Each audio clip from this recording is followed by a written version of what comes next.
Okay, how's it to another Soulful Sunday on Holy Cow?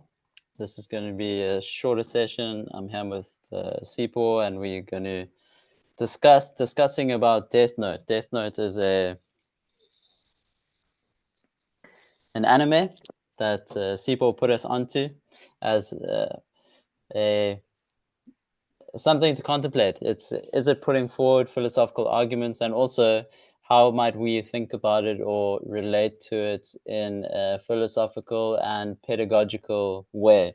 The hope or one aspiration from Sipho's side is that it could be used as a teaching aid in the future. So this is as part of the Soulful Sundays sessions. We're going to be thinking about it. We are laying out some of the terrain as we see it, and in terms of its use. For myself, the theme of the apple, the theme of the knowledge of good and evil, the theme of justice, always very close to my heart and consideration. And what the there's another piece there as well. Yes, well, just to link it in with the other soulful Sundays and this procession of lamenting for Lent. So we got the theme of death, but I'm just putting on the side there. So we've had justice, we've had lamentation, we had the surprise recognition that perhaps justice and lamentation fulfills a role within justice. Last week we were speaking about identity with Hadley, which raised the theme of justice again. This week we're going to kind of set the stage a bit for possibilities in terms of thinking about and engaging with art, and Death Note is the recommendation from Sipho. So I'm going to give it over to you to let us know what you're thinking about it, why it appealed to you, where you'd like to take it. Sure. Thanks, Dan. I guess the same reason it appealed to you, uh, the subject of justice was mainly the thing, mainly the thing I wanted us to look at. But yeah, as I was going through it this time around, I was just saying to you that I'd like to focus more on character analysis. Specifically, I would like us to start with the main character, which is the character of Light Yagami. I'm very interested in his way of thinking, his psyche, his rationalization of his actions, and trying to understand his position, right? So I guess we want to start by looking at his character. We also want to look, obviously, his character in relation to the environment he lives in. This is an important, from what I've gathered, his environment is a very important feature of his character, and we see this in the first episode where he's commenting about the world rotting, right? He keeps watching the news and hearing the same things about people dying, people killing each other, and all these other stuff. And he views the world. He's somebody who views the world in a pessimistic view with good reason. He sees it as something that is rotting. Rotting, of course, implying that it's something in the process of death. And then, given the fact that Light's character is an overachiever, is top of his class and all this other stuff, so he sees himself as a very capable person, but he finds himself in an environment that's dying. In other words, an environment that's in need of help, and he, as a capable person, can't help this environment. But that all seems to change when the death note is introduced, right? And the death note is introduced, it gives him the power to do something about the environment. And so, from Light's perspective, he is a savior to the world, savior to a dying world, right? So his sense of what is just, I guess, we're just saying this vaguely now, that his sense of what is just, the aim of his justice is to save the world, right? Like, by whatever means necessary to save the world. Is how he views it. And then obviously the characters who contrast him, who oppose him. Well, one of the main characters who oppose him is obviously the character of El, who believes that what he's doing is evil, but according to Light's conception, it is not evil to try to save the world. What is evil is to stand in the way of somebody who is trying to save the world. So we from the very beginning we get a clash of conceptions. Like one conceives justice, i.e., good and evil, one way, and the other one conceives justice, good and evil in another way. Hence, I say like the topic that dragged my attention, like the rest of us here, is justice. Yeah. Power. Yeah, there's I mean, one of the first things that struck me and that I spoke to you about was there seemed to be a lot of similarity with that myth, the myth of the ring of Gyges in the Republic, in Plato's Republic. And there's probably, I've never really checked it out, but there's probably influence there in terms of the what's this, the Lord of the Rings, and that the ring of power. So we have the Death Note, the Ring of Power, and the ring that Gyges finds. It's a myth that Glaucon raises in the context of the Republic, and he's speaking about this situation where somebody finds this ring, where they could get away with whatever they want to do without being punished. Because if you turn the ring, you become invisible, so you can do whatever you want. And he was serving the king at that stage. He was a shepherd serving the king, and then he ends up going off or he ends up, I don't know, he kills the king, and then he becomes king. He takes over and he steals the king's wife, and because he can get away with everything because he's got the ring of invisibility.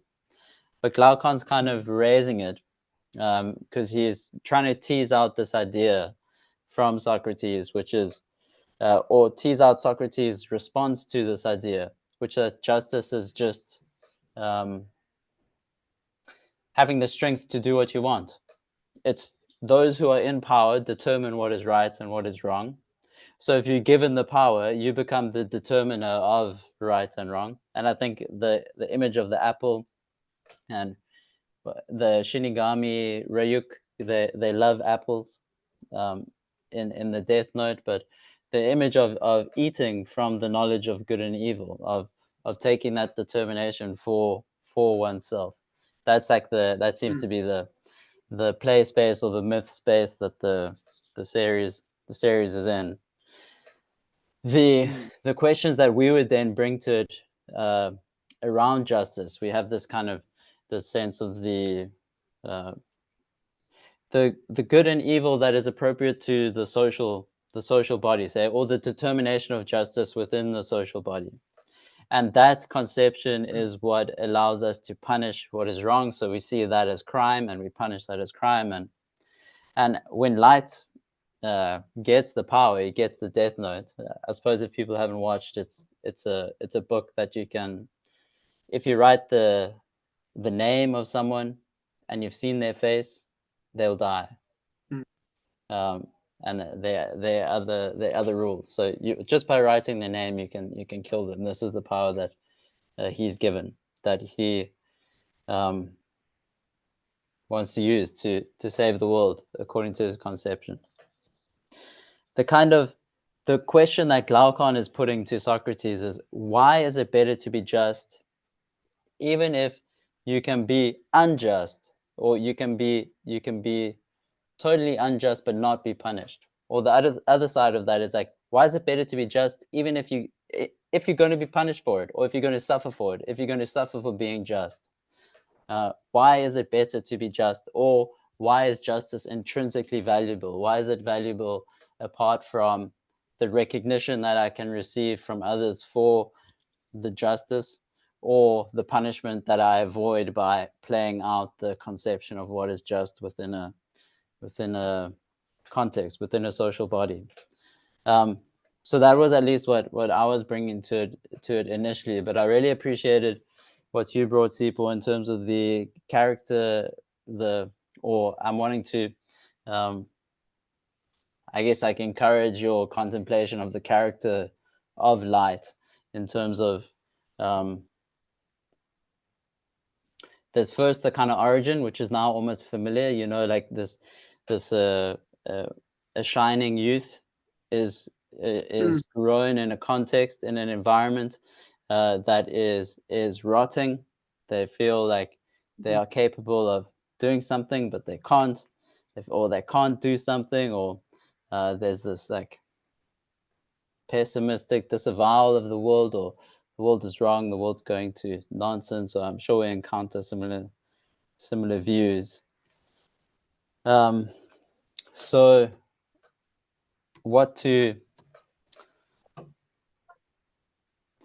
I don't know if you mentioned it now, but you've mentioned it previously. It was just the sense of the way that environment determines character. I know it's a long time kind of question for you. Like, how can it's almost like a question of accountability, or I'm not sure. Like, how can you hold someone accountable for who they become, if who they become is a consequence of the environment in which they are raised? So from what you're saying, the Death Note almost symbolizes this introduction of something into Light's world that marks a difference. It's the capacity to not be totally determined by the context, by the environment. So that's the power of it. Not just not to be. I think you're still being influenced by the environment, because obviously now having a new capacity, like through encountering the Death Note, changes who you are. But I think the important thing about the Death Note is people generally, by interacting with the environment, you generally change the environment. But the Death Note gives you a far greater impact on the environment than the average person. You know what I mean? Yeah. Like the Death Note gives you so much power that you're able to change the environment so heavily. Now, obviously, now the backlash of that is you having so much power to change the environment so heavily. That type of environment is going to get to your head. It's going to change you in the long run. And how could somebody not end up with a God complex when they have so much power over the environment? You get what I mean? Yeah. Because you essentially the world, you're essentially reflecting a world that is made out of your will. You get what I mean? Yeah. So okay, I think the it will be, I think it's going to be productive to kind of play it off a shorthanded ancient conception of justice, this idea of harmony. So the response as to why one should be just, even if being just means that one will suffer or be punished by an unjust context. So to suffer the injustice of another is better than to be unjust oneself. But the question should always be why. Why is that the case? Why is that the case? So the shorthanded, just to use as like a touchstone ancient account, might be something like, justice is, in terms of your individual soul, your harmony with yourself, or it's an internal state of harmony. So much so that being disorganized or disordered or in a state of disharmony is to, in a sense, be to less of a degree. You less one thing when you are split in multiple directions, when you are yourself harmed, than when you are one thing. So it's better to be than not to be is like one of the ground level claims. And the justice of your soul is this better condition, this internal harmony, which is its own. The images of power that we then get is power that is demonstrated in its capacity to affect the other or the system. So it's like according to one's will. What that tends to do, or it seems, is that it makes one's activity be determined by the way that justice is being determined outside of oneself. So then you can be motivated to pursue an end that brings you into a state of disharmony, but it's shining as like the right end to pursue. So that was even like how you almost softened Light's character a bit earlier by saying, like, isn't there something really noble in what he's doing? Like, he's willing to suffer the injustice of his own.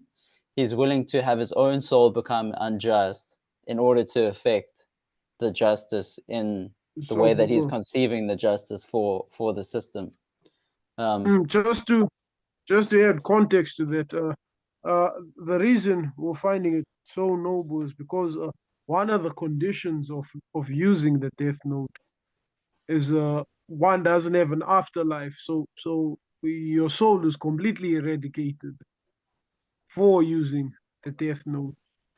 And so for Light to basically put his soul on the line, he's sacrificing his soul in order to save the world. That's his view, right? That's his perspective.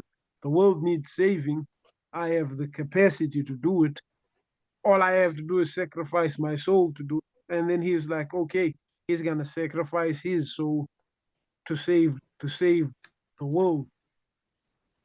And it does seem like a noble sacrifice when you look at it from his rationalization.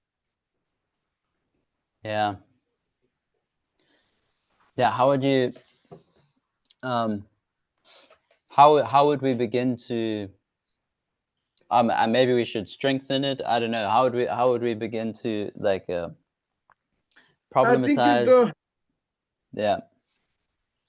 Yeah, I think it throws us back to what we were saying about when we start contrasting the collective good to the individual good.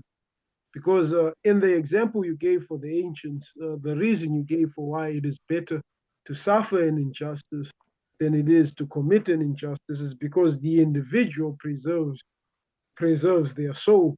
You get what I'm saying? They preserve themselves as the type of thing that they are. Whereas in Light's scenario, it seems if he's got the right idea of what's going on in the world, then it seems that it is better for the world that Light sacrifices his own soul. You know what I'm saying? What's good for the individual in one state is in contrast with what's good for the collective in the other state. What do you think? What do you think is uneasy, or like what do you think the error of that move is? Or maybe there isn't an error, but well, I think too much of it depends on him being right. You know what I mean?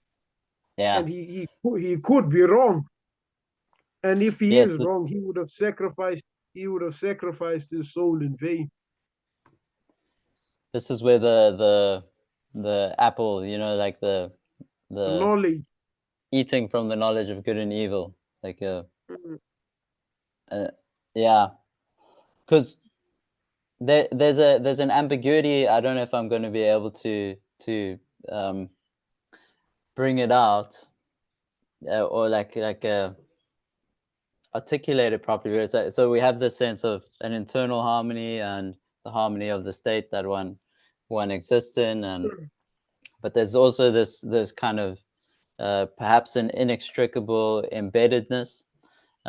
So we can go too far in the sense of being like the individual's totally determined by the shape that the state gives the individual, you know. But then we consider the possibility of touching reservoirs of power or being given power to kind of maneuver through the system, to be undetected, to be kind of invisible, and to affect your will in different ways.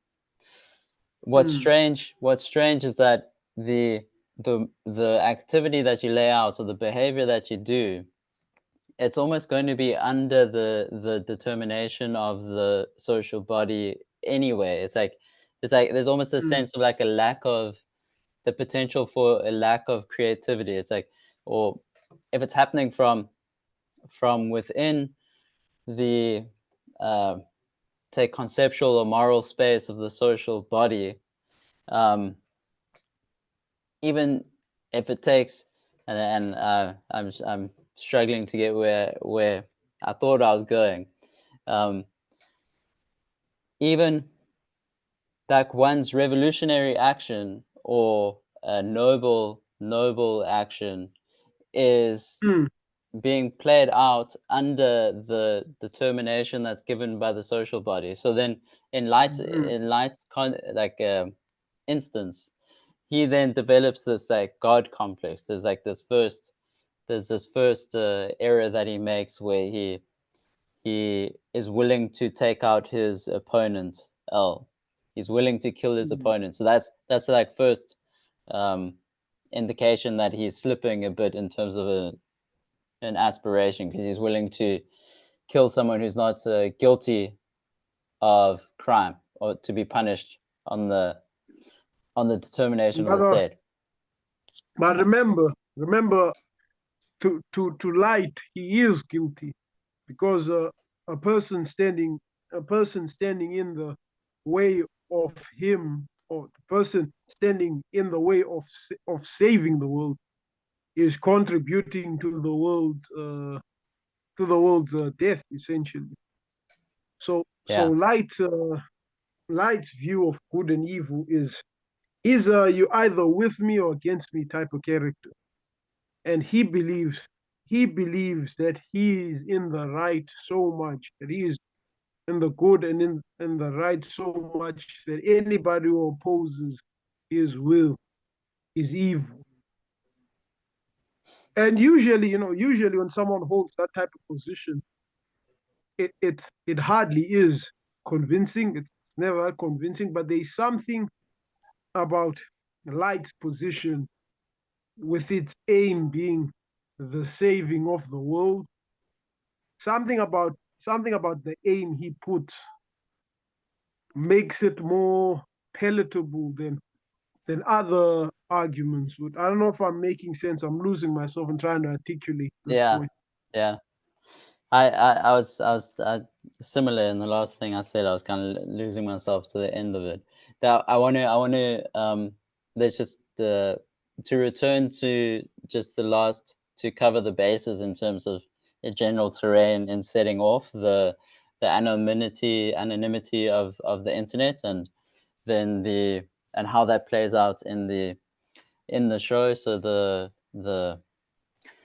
it might support what we were trying to get at, in terms of there's in this ancient account, it's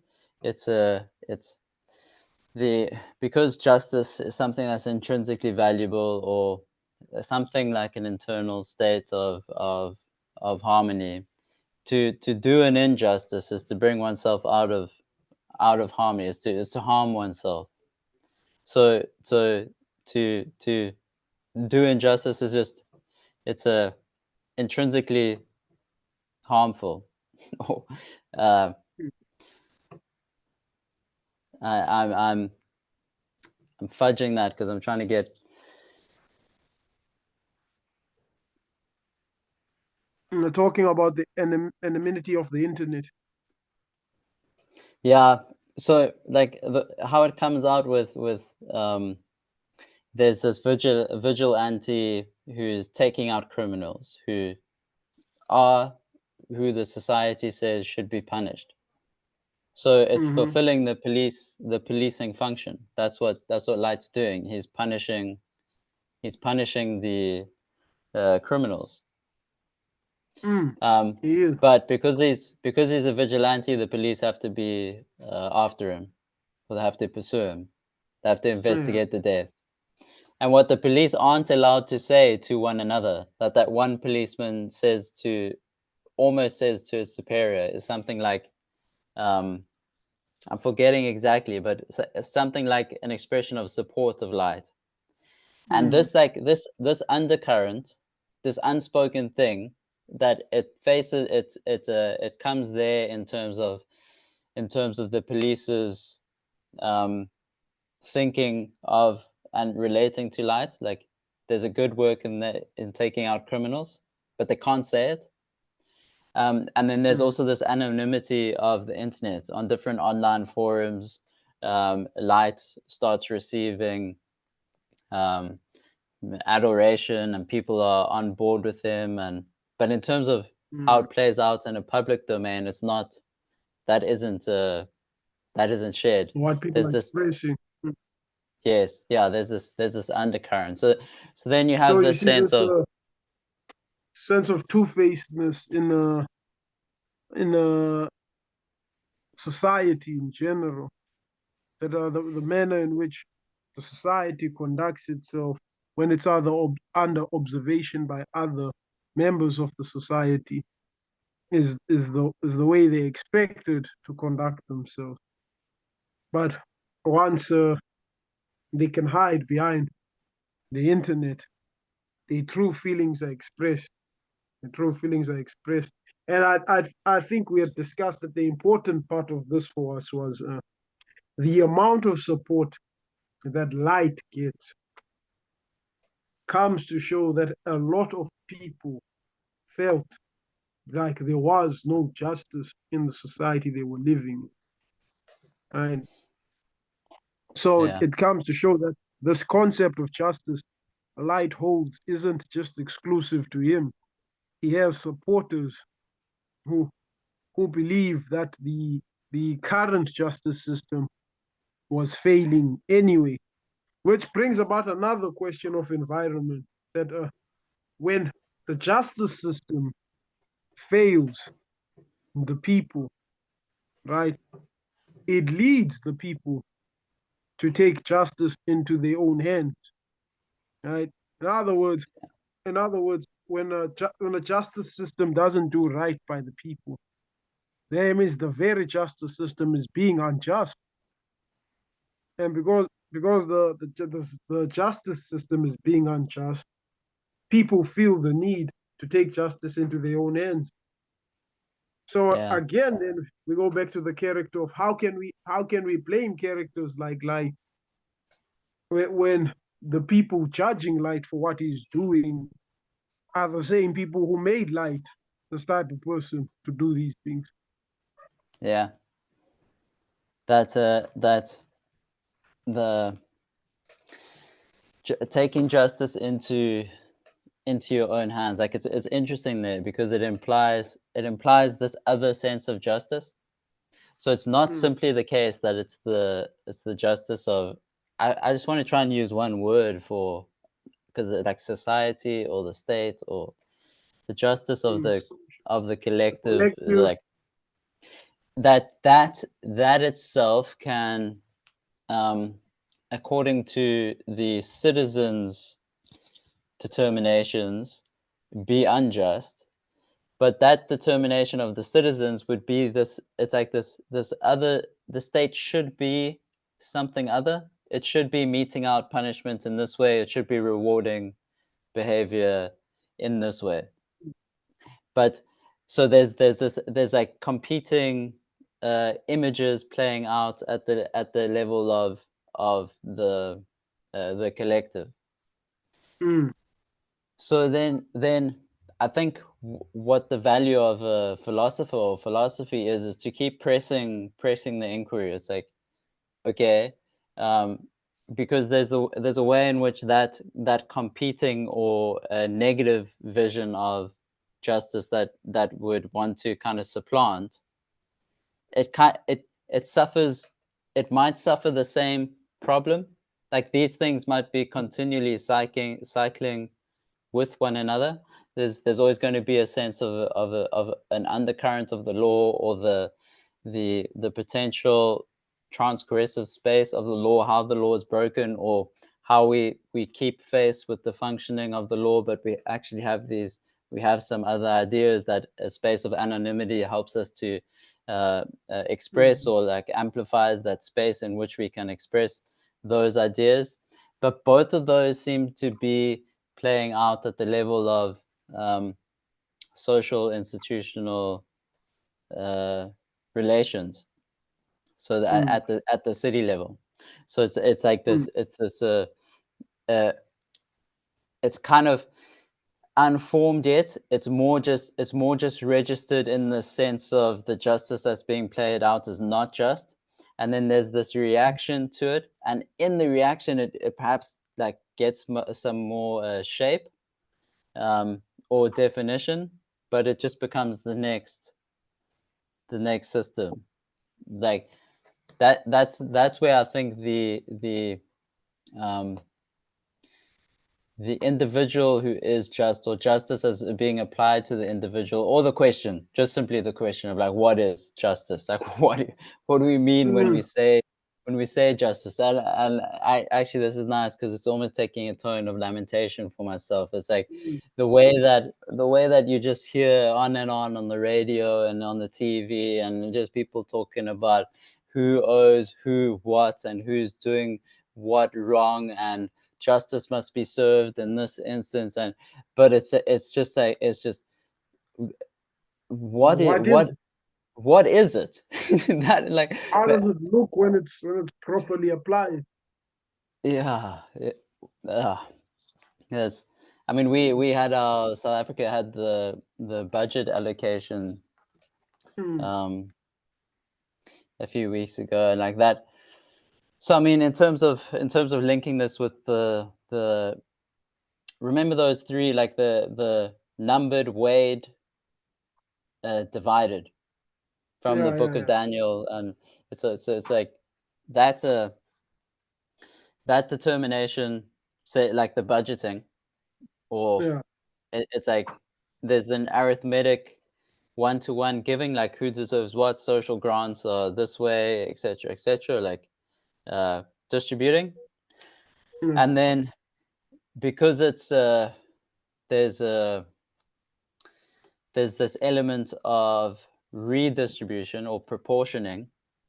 It's then now there's some evaluation that comes in as to people's positionings in society, and they are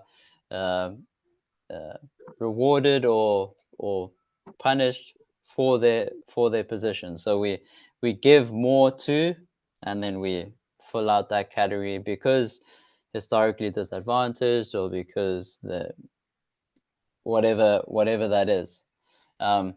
What neither of those do is play at the level of the justice of the system as a whole. But it's that sense of the justice of a system at the whole that allows for the individual to sense rot. So the individual sensing something wrong, somebody acts out against that wrong, though that acting out might not be right, the very acting out provokes something. It's a recognition in that individual of something they've intuited as being wrong in the system. Now, the kind of temptation from light is to begin acting in that role, and almost fall for his own determination, and for the recognition that he will get from others. Where the part that's hard to articulate is like that sense of something wrong. And maybe here's where the practice of lamentation and a finer examination of what, or questioning of what justice is, comes in. It's like when I out of this sense of there being something wrong, am moved to act. That's a moment of extreme importance. there might be an empowerment in that coming to move to act, because you, in a sense, becoming undetermined by the context. So you're developing a degree of invisibility because you're operating by different laws within how justice is being meted out. So it might give some sense of power. But as soon as you act within what makes sense in the state, you're enacting an idea of justice, and it's culpable. It's likely to be taken up by those same dynamics. So then the I think, like, the last thing I'll say, my sense is that if you can have that recognition of rot drive inquiry deeper into the individual, that I have a sense that there's a pathway forward there, but I'm not too sure how to express that at the moment. So just to see if I'm understanding your conclusion, are you saying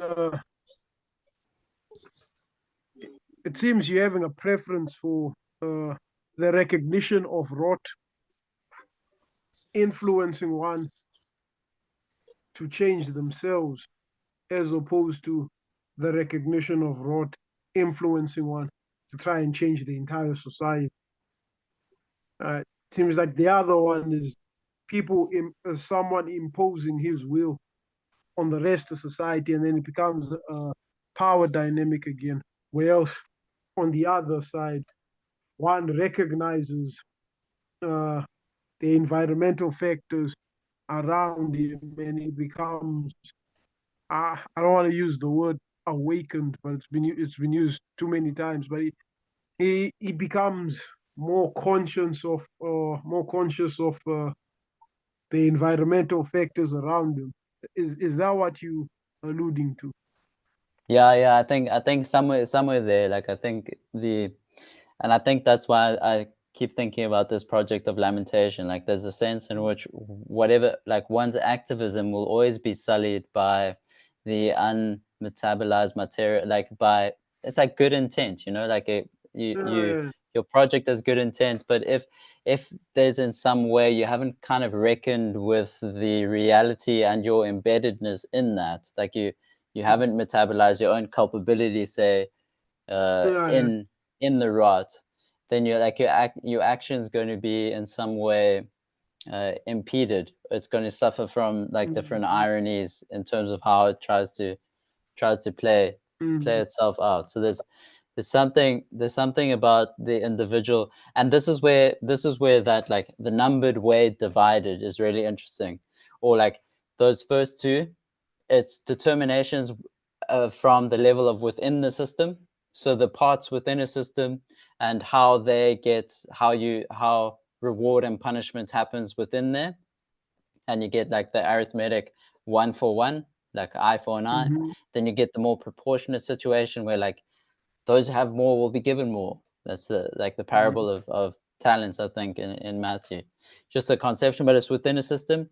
Then the more, like, substantive account, which it's like, at the same time, it's both a view of the system at large, and there seems to be an ambiguity and of the individual, or at least I want to presence that. It's like the ability, or the willingness, because part of what light is doing is he's holding the situation in judgment. He's judging the situation.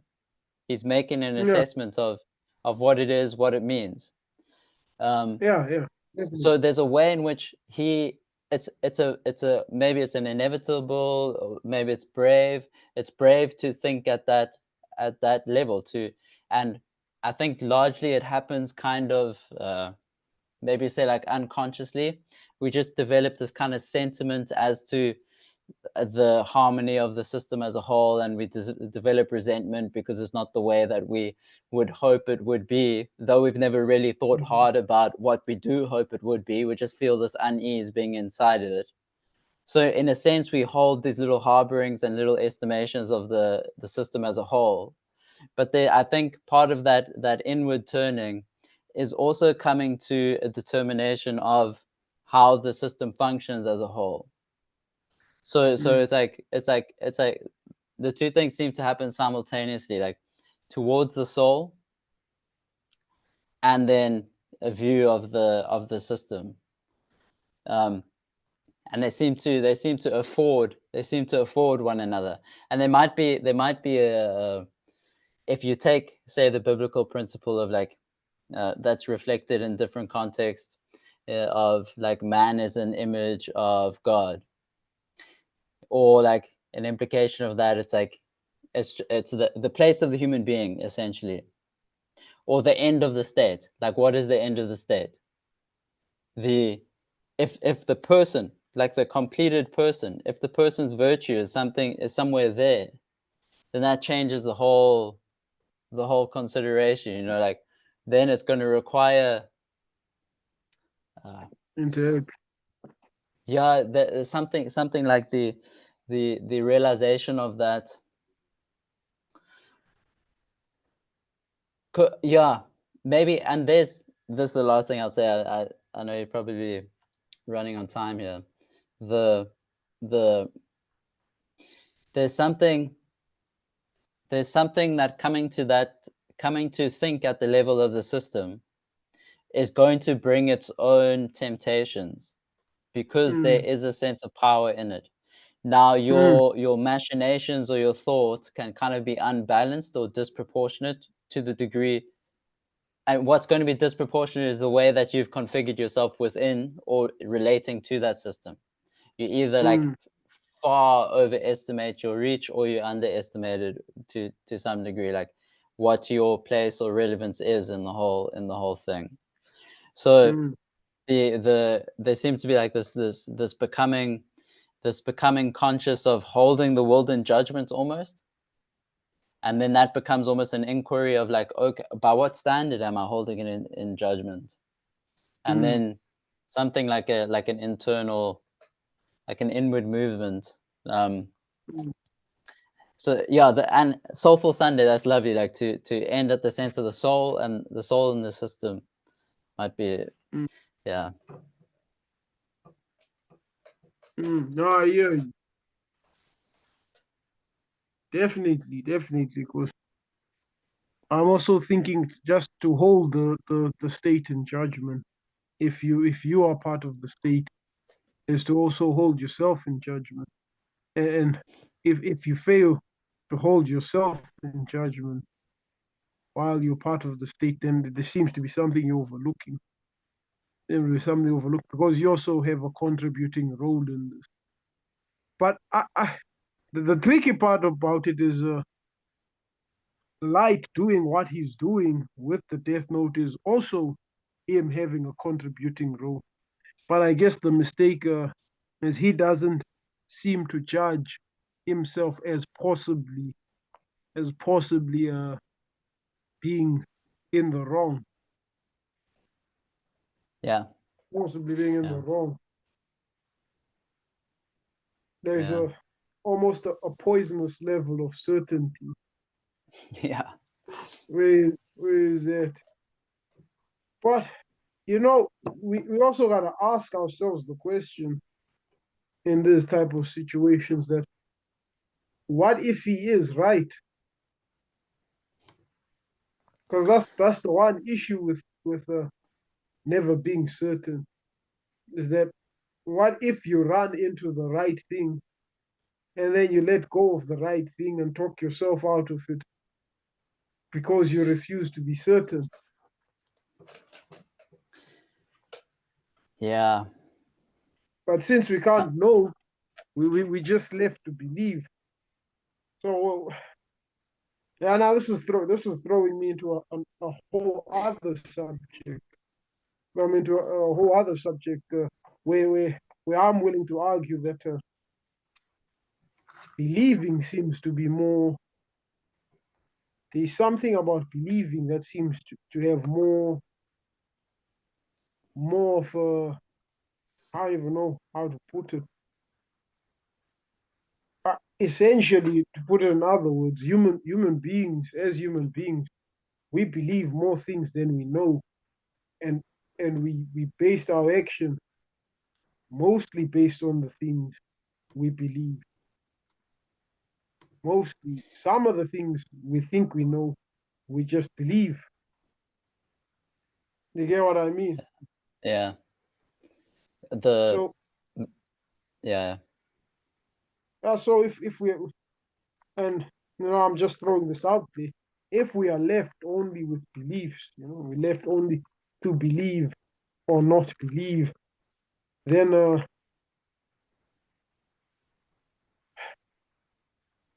I don't even know how to say what I'm thinking. I'm tripping over myself trying to say it.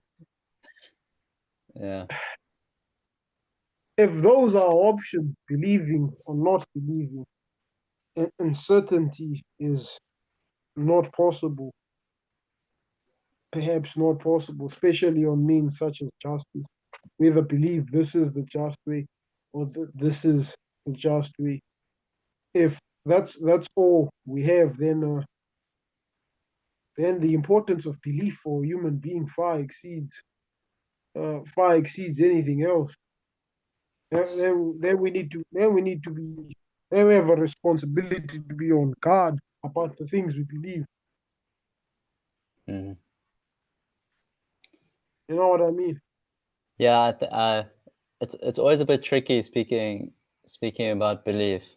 But yeah, I think I'm with you. It's making me think of this this another kind of just shorthand difference. It's like Yeah, Socrates knows that he doesn't know. When he yeah, encounters others and he engages them, um, sometimes he induces a state of aporia in the other, which is this coming to realize that one doesn't know what one thought one knew. yeah. So there's the Slovenian school of philosophy today, which is like Slavoj Zizek, um, Zupancic, and so that's cool. This there's we it's tricky to we know stuff that we don't know we know.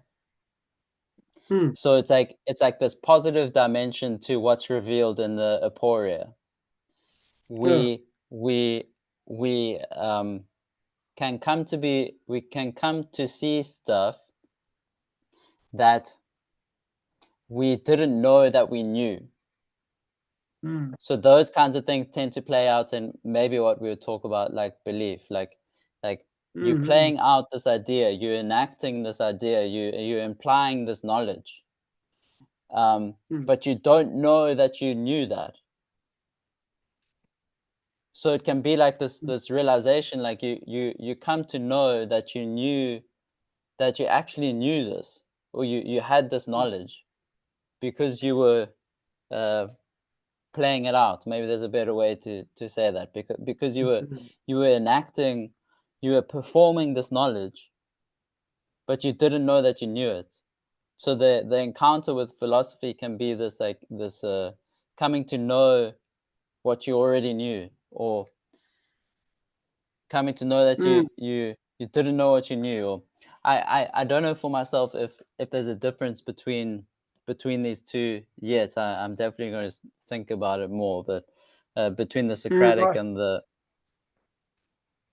And the yeah thing, yeah, Slovenian. Klein talks about something similar to that when he talks about the purpose of specific questions. I think the purpose of what he calls metastrophic question is uh is to come and understand. We question the things we think we know to come and understand how we know them. Yeah, That makes sense. Yeah, we try to find out how do we know the things that we know, right? Well, it says first the types of questions that are that are about knowing something that is unknown or recovering something that was once known but forgotten. Yeah. And then after that, there's questions where you ask question about questions. But how do I know the things I know? Which I guess is Mm. obvious for the whole field of epistemology. Sure. Yeah.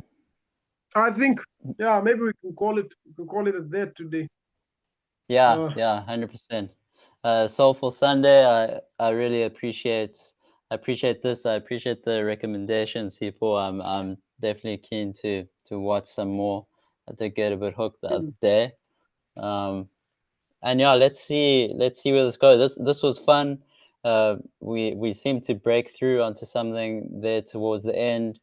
We're doing there's a definite sense of like a kind of a terrain that we're mapping. I really appreciate your uh, grounding in the character of light, and also this question of like the context and the environment, and mm, how that interacts with character. Um, I think this will be interesting. And then of course the apple and the knowledge of good and evil is always a mm, very mm, very potent starting place. How things go wrong. Um, mm.